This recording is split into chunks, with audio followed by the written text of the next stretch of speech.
Hi, it's Lynn Pierce, and we are here at the office on Saturday morning. Let me get my headset in here. Happy to see that I do have a connection now, and we can go live. So let's get all set up here. Okay, I think we're ready to go. Show you the beach. Okay. For those of you that are normally on this as a Facebook Live at 8 o'clock, sorry for all the issues of not being able to get a connection with Wi-Fi or with 4G. But it seems like everything is good now, so we're all set to go. And today is an important topic.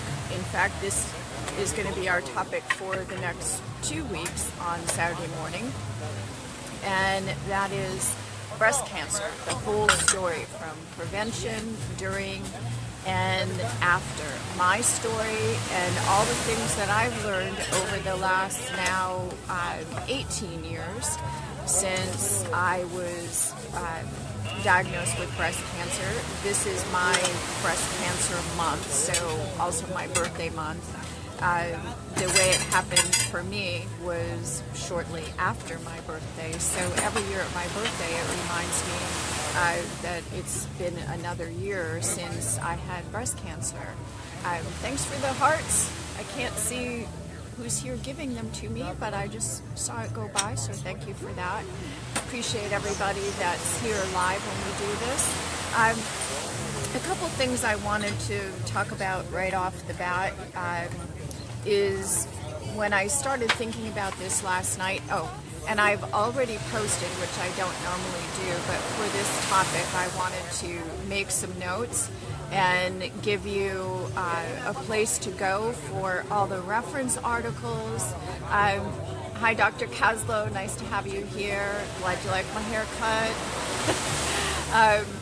In fact, one of the resources that's posted on the page, which is Ageless Lifestyle After 50 / cancer story, where I've compiled all the different articles that I've done over the years about my breast cancer and what I've learned from it. And also Dr. Kaslow, I had her interview me on my Success Blueprint radio show. I believe it was in 2009 or 2010, where she asked me more in-depth questions about my mindset and some of the alternative treatments that I did. So I put all those resources on the page. That's where you'll also see this video and next week's video, because when I sat down to outline the things I wanted to cover, it was too much for one session. So we'll finish this up next week as well. And I want to start off by giving you the 3 biggest takeaways that I got looking back through all these years, now going on 20 years since my breast cancer. And the first thing is that your beliefs are one of the biggest keys. When I was diagnosed, within 1 year before that, there were 3 other women, and Cabo was a pretty small town back then, but there was 3 other women that were also diagnosed with breast cancer that year before me. They were older than I was. I was only 43. But all 3 of them immediately flew to Mexico City and had mastectomies. And I personally didn't know anyone else that had breast cancer in my life, no friends or family. So that was the only examples that I had seen. And at the time, I didn't really think about the choices that they were making, because I certainly didn't think that it was going to be affecting me, not being so young and I thought really healthy. But your beliefs are key. It kind of colors everything that you do, all the choices that you make. The other thing is that the state of your health going into it makes a huge difference. So So preparing, and even these days, I mean, there's hardly anybody that isn't touched by cancer in some way. So if getting healthy just for its own benefits isn't enough of an impetus to get you to change your habits and your lifestyle, then the idea that there's a pretty good chance that at some point in your life you'll be dealing with some kind of cancer, being as healthy as possible beforehand is a huge plus. The other thing is your ability to have clarity and have clarity and focus, and be the kind of person who can successfully set and achieve goals. This is a big goal. This is a huge goal. Probably the biggest goal that you will ever have in your life is successfully making it through the process of being diagnosed and treated in whatever form you choose for any kind of cancer, not just breast cancer.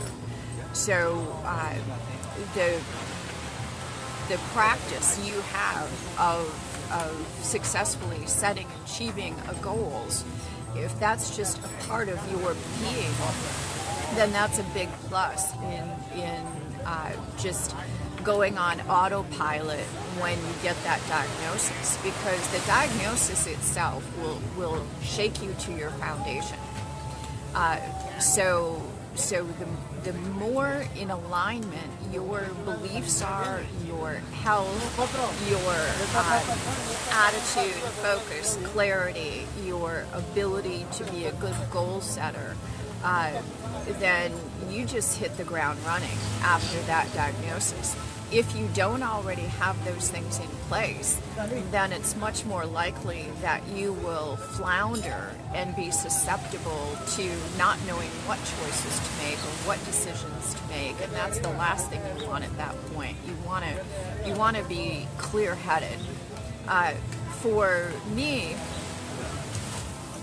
immediately after my diagnosis, I quit my job. Now, I was lucky enough to be in a place where I had been making really big money, and so it was no big deal for me to just quit and make curing myself of this cancer my full-time job, which I did. And I fully realize that for most people, just walking in and quitting your job, especially if you're relying on health insurance and things like that, which rarely in my life have I ever been in a place where I've had any kind of health insurance, so that wasn't something that was a part of my experience. But when you're looking at a life-threatening illness, it instantly becomes the number one priority in your life. And it is the most important job you'll ever have, is having a good outcome for this. So having that focus and clarity is really important. Now, for me, I had already been on a path of trying to get healthier and healthier and healthier all the time. So I was 43. So for more than 20 years, I had already been on that path. I had been, it had been like 9 years since I had stopped eating meat. I meditated every day. I lived in a place with absolutely no pollution of any kind, because there's no industry here. I did yoga every day. I got at least 8 hours of sleep. The only real stress I had in my life was from my job. At the same time, there were some things in my past that I realized once I was diagnosed were still those old tapes running in the back of your mind. There was a situation that I hadn't fully dealt with, and it was still inside me, and it was eating away at me. And so I knew that was something that I had to deal with. And that I talked about it probably about a month ago, briefly. That was the abusive marriage that I was in for 10 years. At that time, I was still had nightmares. I was still had a lot of fear attached to that person's name, or the idea that he could ever find out where I was. So I knew that was something that I had to deal with, and I dealt with that through hypnotherapy. And it worked so well that since then I have no emotional attachment. No feelings come up in my body, nothing. When I think of him or his name is mentioned, I have not had any nightmares since then, so the hypnotherapy sessions worked wonderfully for that. But when you get that diagnosis, it's time to clean house. It's time to look at your emotions, your thoughts, your eating habits, also your environment. One thing for me that I wasn't aware of at the time, even with all the studying and all the things I had done, I didn't know that there were studies that had come out recently since the Gulf War that were starting to show the negative aspects of diet sodas and artificial sweeteners and the connection to cancer. So when I was told about that, I cut out drinking. Well, I rarely drank sodas, but I drank coffee, and I would put an artificial sweetener in my coffee.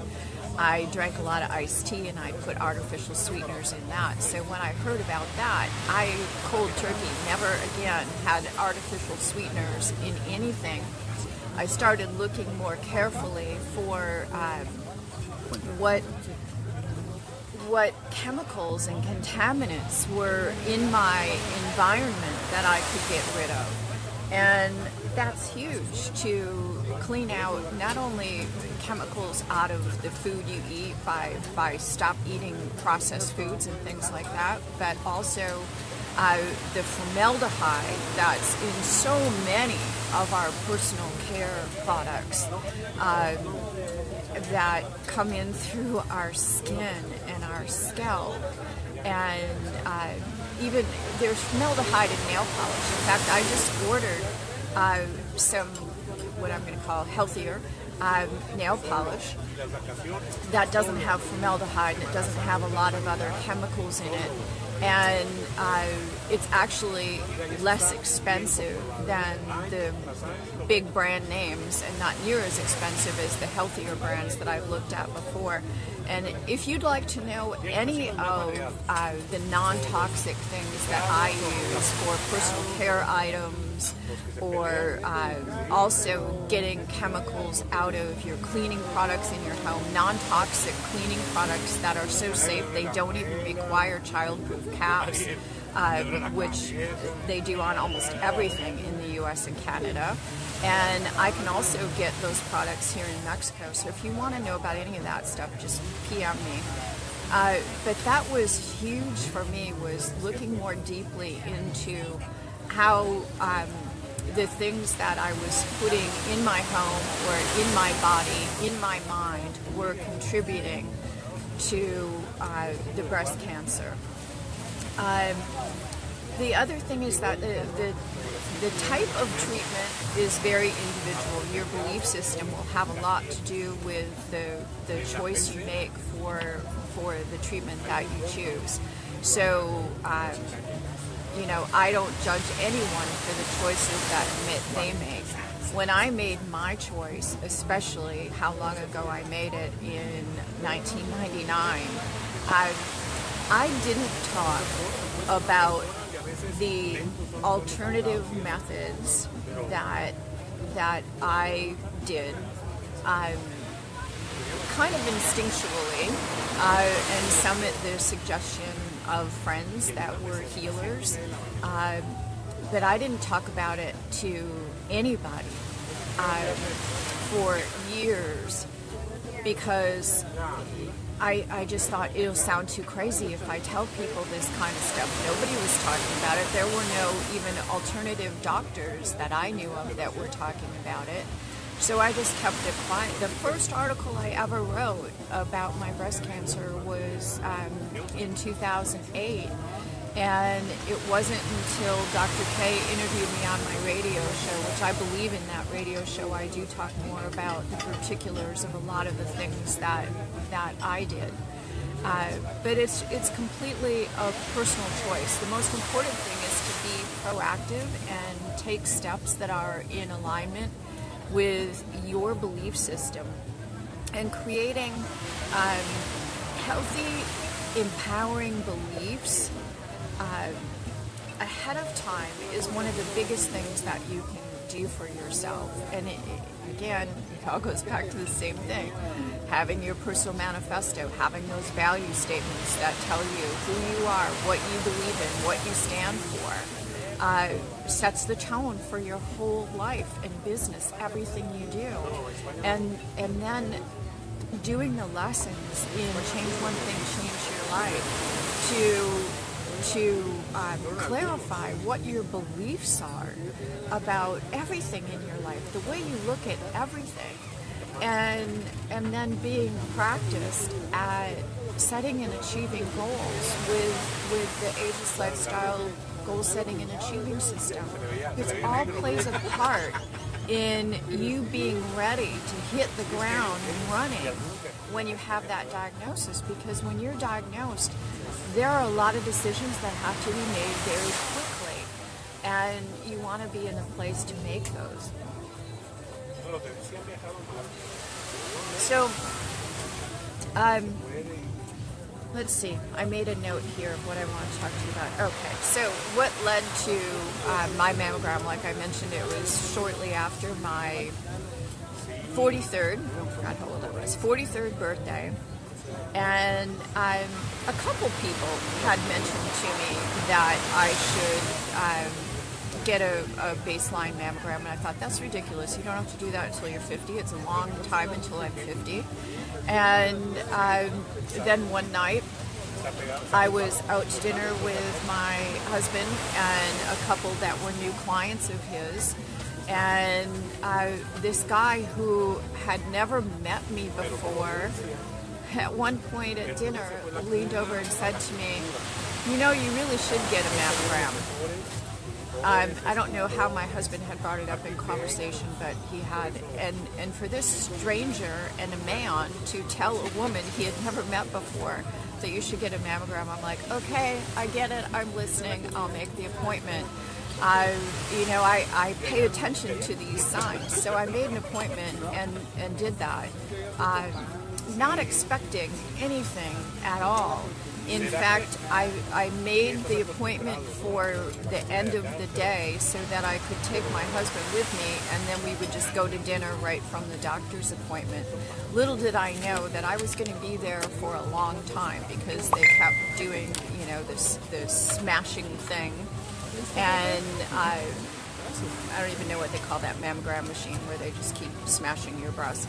They did that way too many times because they were seeing something, and I'm like, oh, this is not a good sign. And then they took me to another room, and they did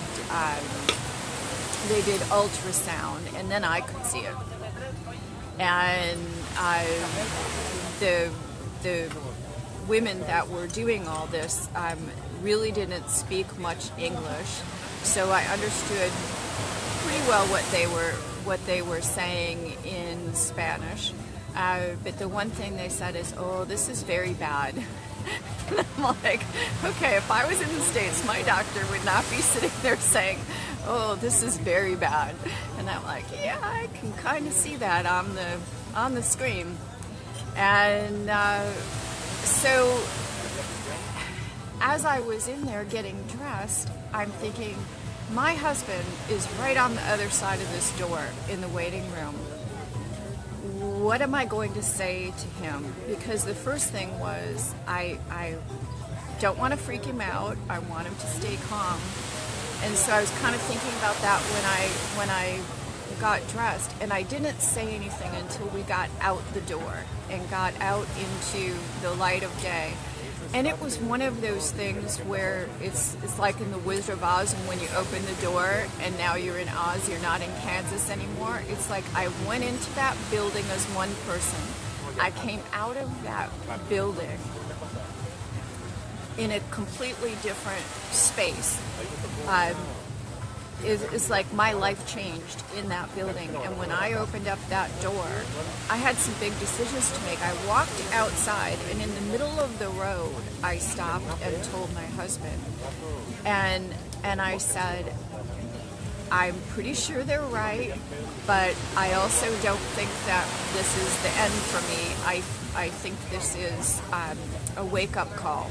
I think this is a big 2x4 moment that I'm supposed to pay attention to something here, and I'm going to figure out what it is. I think this is a catalyst for changing my life. I think there's something bigger I'm supposed to be doing.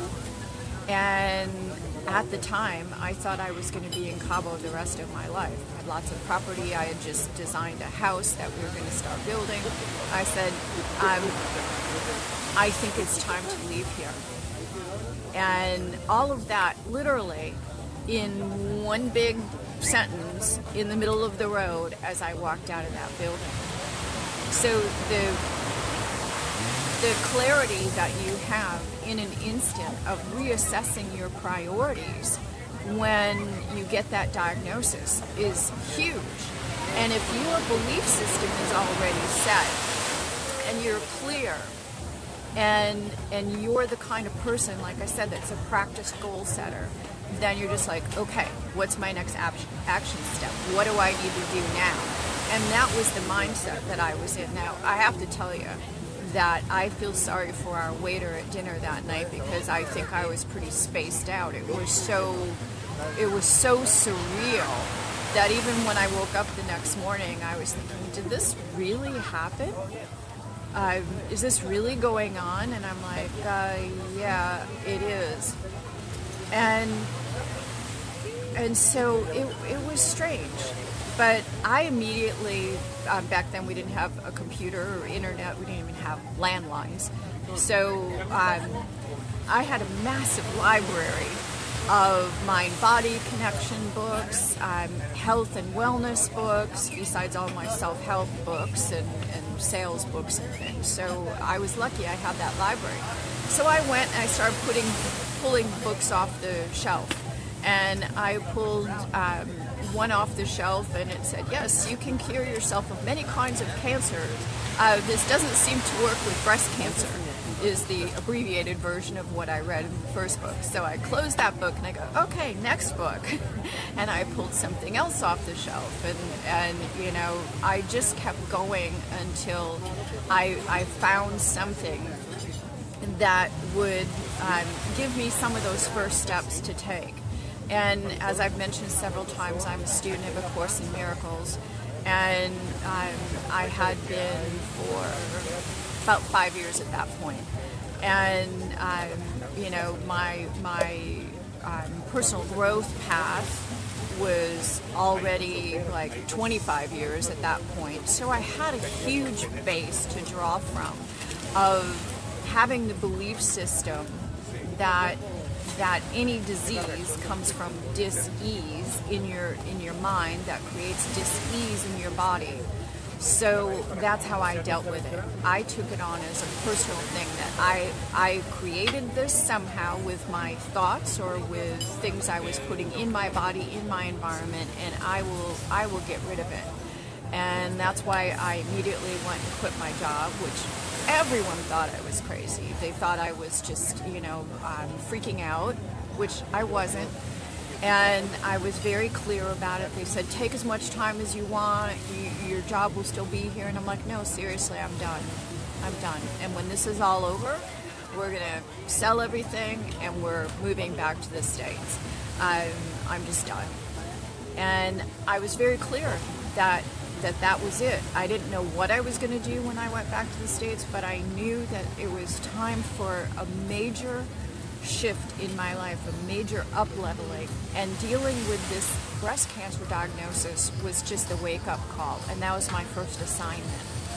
So when I would see people, they would say, I feel so much better now that I've seen you, that I was calming their fears. Of course, they still thought I was crazy for not immediately getting on a plane and getting out of here and going to a doctor in the U.S. I'm like, no, I don't know how long we've been talking. I think next time I'll tell you how I decided to give myself 30 days and not just go to a doctor. I made an appointment with a doctor where I happened to have already have a vacation booked that was in 30 days. So that was the amount of time that I gave myself. And I did cure myself in that amount of time. So that all worked out, and I'll tell you how that all happened. But the fact that literally everyone, my husband would come home from work and he'd say, everybody's so worried about you. They think you're crazy. They're wondering why I'm not forcing you to get on a plane and go to the States.